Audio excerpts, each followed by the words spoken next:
Thank you, Lord, that you've been faithful to them. Thank you that you've been with them in their studies, in their walk with you. We pray, Lord, that you'll continue to bless them, continue to guide them, continue to help them in their decisions as they get mature and decide for their future careers, oh God, for their future partners in life, oh God.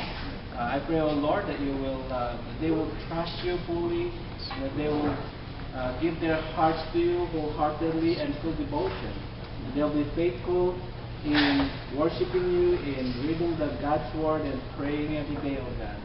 I pray, oh Lord, that you will provide their needs as they prepare for their future careers in college and whatever they decide to do, that they will ask your will, oh God. I pray for the family, for Jess and Sheila, that you will help them as they continue to teach these two young men in guiding them, oh God. And it's our prayer, just like what David, that your word is a lamp to their feet and a light to their path, oh God. That they will continue to meditate your words day and night. I pray, oh Lord, that you will continue to give them strength as young men and protect them as they go to their school, incoming school.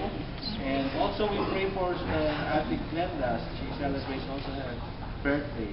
Thank you for this gathering and fellowship. Bless our food as you continue to nourish us, not only spiritually but physically. In Jesus' name we pray. Amen.